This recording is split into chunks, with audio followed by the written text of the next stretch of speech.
Good morning, afternoon, evening, whatever it is where you are. Happy to be here. Um, and welcome back to those who have been here before. I'm Tony Appleberg Parks, and if you're new here, this is where we talk honestly about risk adjustment, payment models, and the policies that shape how healthcare actually gets paid for.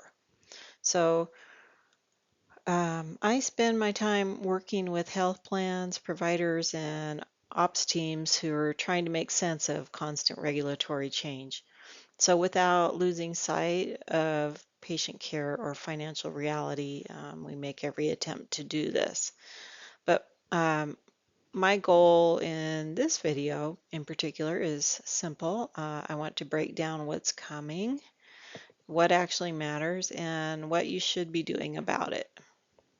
So, today we're going to talk about 2026 risk adjustment changes and why this year is less about like another update and more about how there's a real shift in expectations from the government and entities.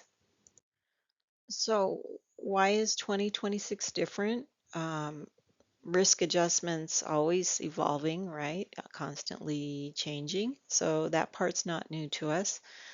But what is new is that 2026 is the first year that we're fully living in the CMS HCC V28 world. So there's no more blending, no more training wheels. 100% of risk scores are now calculated under the updated models. So this is important because V28 really doesn't just tweak the math, but it changes how the clinical complexity is recognized, and that is with every year, every update, um, that is increasingly more important, the complexity part uh, and specificity. So we've lost a number of diagnosis codes that used to drive risk. But at the same time, the model expanded the number of HCCs and raised the bar, as I mentioned, for specificity. So just putting that plainly, you're not getting credit for being vague anymore. The days of relying on retrospective chart reviews to clean things up later are gone. They're shrinking anyway, very quickly. Risk adjustment is moving closer to the point of care, and CMS is being very clear about that direction. So what this means in real life or operationally is that this is where organizations start to feel the pressure. Under V28, the details matter more than ever. Things like acuity, disease progression, and supporting clinical indicators are no longer optional. They're required if you are expecting them to count. So that puts pressure on three different areas. The first one is documentation. If it's not clearly documented during the encounter, it may as well not exist from a risk adjustment perspective. The second one is coding. Coding accuracy isn't about volume anymore, it's about precision and clinical support. And the third is workflow. If your teams are still depending heavily on end-of-year chart sweeps to close gaps, that strategy is going to underperform in 26. So I'm not saying it's about working harder, but it's about working differently. We have to look at the bigger regulatory picture. So let's zoom out for a minute because V28 doesn't exist in a vacuum.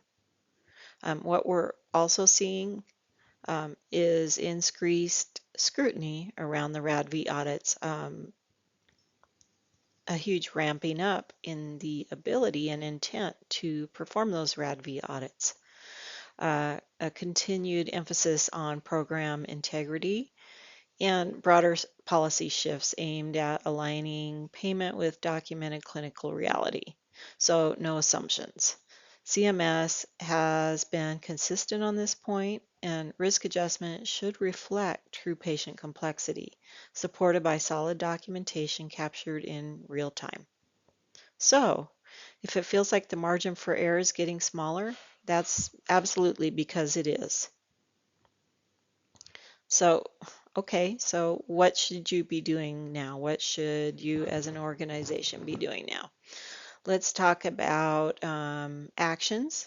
Rather, and we don't want to panic. We're not looking for perfection, but we want to take the next smart steps. So here's where I'd focus. Revisit documentation expectations with providers. Be specific about what changed under V28 and why it matters. Embed risk adjustment into your clinical workflows instead of treating it like some kind of cleanup exercise you do downstream. And very important, use analytics intentionally, not only to find gaps, but support better decision making. This will be at the point of care. You can update internal success metrics so your teams aren't chasing some old outdated goals, and because they may no longer align with how payment works, so we have to stay on top of that. And most importantly, just stop thinking about 2026 as a finish line. You know, we've had this long transition, but it's not a finish line, it's a checkpoint. So organizations that will do well under the 2026 model are not the ones scrambling to adapt. They're the ones who understood and accepted early that risk adjustment is becoming more exact, more clinical, and more integrated into everyday care delivery. So yes, this is a shift, but it's a manageable one. If you're honest about where your processes still rely on old assumptions, you know. Okay, so that pretty much covers it. Thank you for spending this short time with me today. If this information was useful to you, I ask you to please share it with your team, or someone who's knee-deep in risk adjustment planning right now. And of course, the usual like, share, subscribe, all that stuff. And as always, we'll just keep breaking this down one policy change at a time. Thanks so much.